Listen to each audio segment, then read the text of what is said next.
Good evening, Mr. Butalia. A very warm welcome to you to the Outlook Traveler Awards. Good evening and thank you for having me here, this lovely venue, and congratulations on everything you all have put together. The first question. Low-cost carriers command more than 70% of the domestic aviation market. Why should a flyer choose Air India Express over the other players in the LCC market? So, thanks for allowing a product plug. But first of all, let me start by busting the myth of what low-cost carriers are.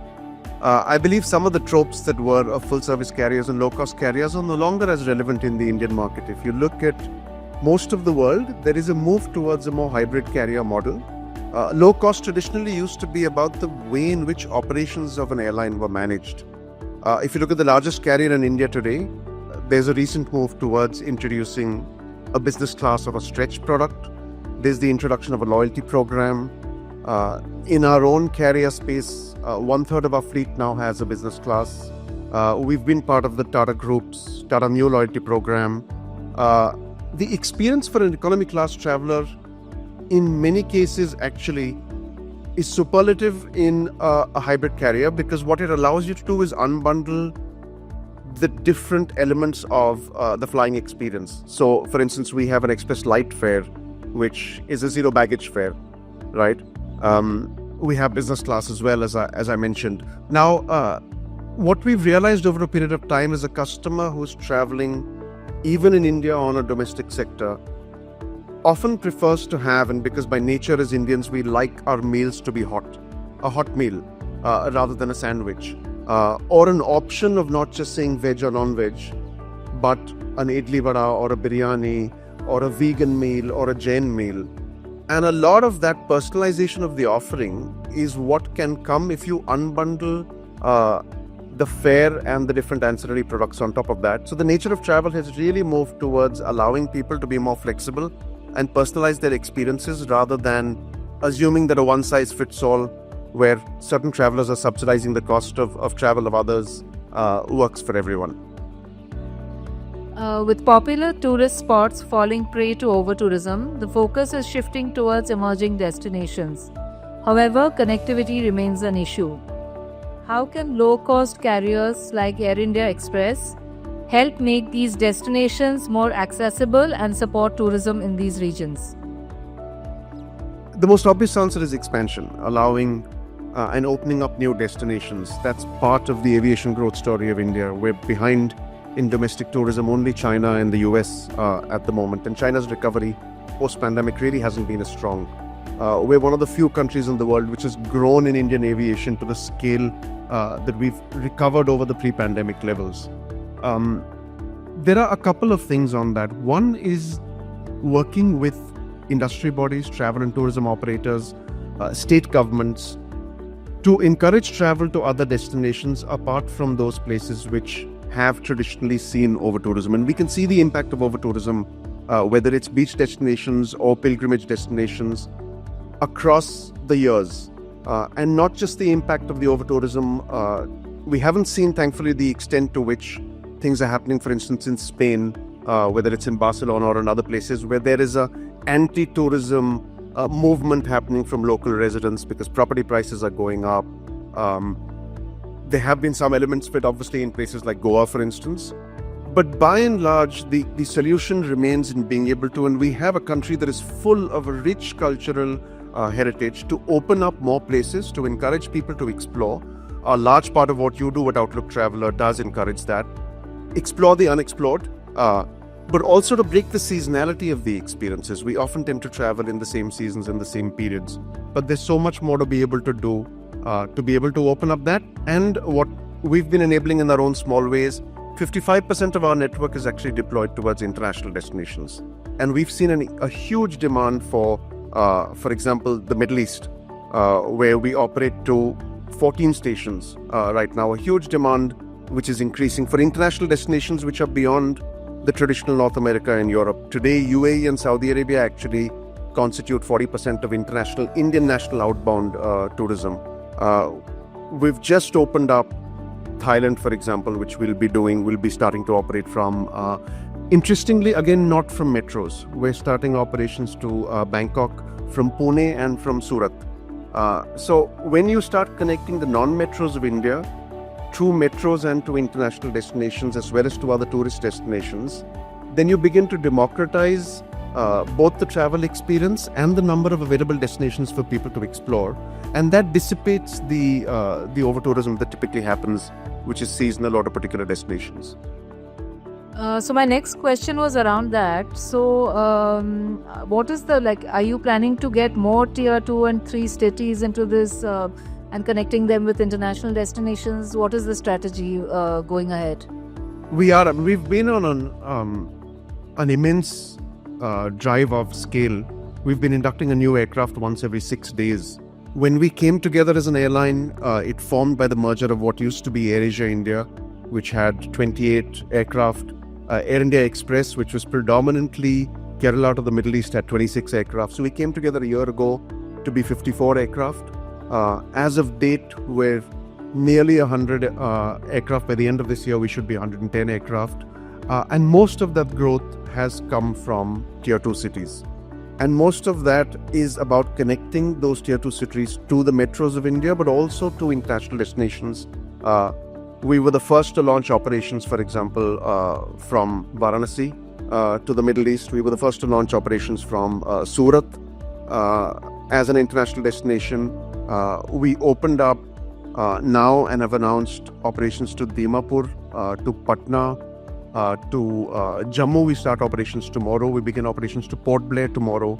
So a large part of the expansion has been from tier 2 and tier 3 cities, and we see a lot of the increasing demand coming from those cities because it has been traditionally very difficult for people in those areas to travel except by doing long-winded connecting flights to a Bangalore, a Delhi or a Bombay, and then waiting for hours at the airport and then going onwards to their journey of destination. And the appetite, both in terms of flying demand for not just corporate travel, which used to be the metro trope of where travel was, but for leisure travel, and especially among younger consumers with the appetite for exploration to new destinations, is coming from those cities. Okay. So what is the profile of travelers that you're seeing? Are they, do you see a good response to these routes? We do. The profile of travelers, interestingly, is not uniform. It's not a homogeneous profile. Pre-pandemic, a lot of even metro travel was dominated by corporate travel. We're seeing less than 20% corporate travel coming from these segments. There is a large amount of SMA travel. There is a large amount of VFR travel and travel. For example, a lot of our travel from India to the Middle East is by people who are employed over there, who are going there and then coming back. But their ability then to come back more often to see their families is increased with the network expansion increasing. But we're also seeing a lot of leisure younger travel. We're seeing an increase in solo female travel. We're seeing an increase. If you take the average age of the Indian flyer, used to be about 37, which is 10 years older than the median age of the average Indian. We're seeing the average age of the flyer on our network at about 32. So it's 5 years younger than typically what those travelers are. And surprisingly, we see demand from places like Jaipur, from Surat, from Guwahati, even for business class. So the traditional kind of Delhi, Bombay, in fact, we operate only one flight from Delhi, between Delhi and Bombay. Most of our network has expanded beyond the metros, and we're seeing a lot of heterogeneous travel from those places. Any plans to make international travel more affordable? I mean, that's been the mainstay for us. A lot more affordable. Even more affordable, yes. I mean, a large part of the costs that come for aviation are fuel. So obviously macroeconomic factors do tend to impact fuel, whether there is a war or there is a depreciation in the rupee. A lot of that begins to impact most of the cost structures that we have. Fuel is bought in dollars. But what we're also seeing is the ability to connect with expansion. Obviously, in economies of scale comes a lower cost economy. The ability to be able to connect these places directly, the ability to leverage a partner ecosystem with the Air India group. For example, we operate from Delhi from T3, from Bangalore from T2, from Bombay from T2. So from the international airports in these places, the ability to connect via code share, to have virtual interline partners like Scoot in Singapore or Flynas in the Middle East, Jazeera in the Middle East, and therefore connect onwards to places like Turkey, to places like Incheon from Singapore, enables you to break down the travel ecosystem of what used to be reliant on only one player trying to monopolize the market, to work with collaborators across the ecosystem and enable cheaper travel. I mean, one of our collaborations, for instance, has been with Make My Trip, which traditionally you see airlines and online travel agencies having a love and hate relationship.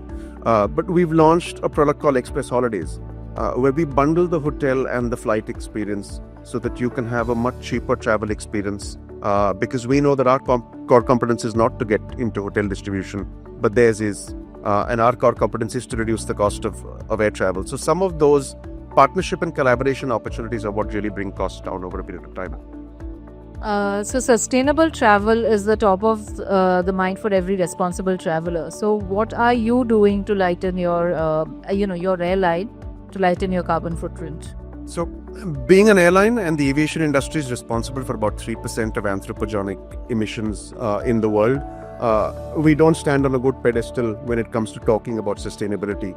Yes, aviation is more sustainable if you're doing long distance travel than taking your SUV on the same distance, but you're much better off with a lower carbon emission rate if you travel by train or by bus. There are a large number of small steps that we have made trying to encourage it. We were the first airline in the country to introduce the ability to offset your carbon footprint when you're traveling. We tied up in Uttarakhand, in fact, for planting trees to offset the carbon footprint of our loyalty members. We were the first airline to introduce taxi-bot operations with robotic towing at the airports. We were the first airline in India to actually fly a scheduled operations flight with sustainable aviation fuel produced indigenously in India. We have a memorandum of understanding with the Council of Scientific and Industrial Research, which is doing some fantastic work on SAF production. There is a huge scope for SAF production to happen in India because of the feedstock that is available and to actually become a global supplier, but we're far off from where we need to be. So, a lot of what we have done, while it has won us awards and accolades and the recognition from the Ministry of being sustainability champion among airlines in India, our own recognition is that these are very small steps towards what actually needs to be done to promote sustainable travel and tourism across the world. We are running out of time. So thank you so much for being here today and your insightful answers. Thank you, Anindita. Congratulations again, and very enjoyable evening that we're all looking forward to. So thank you.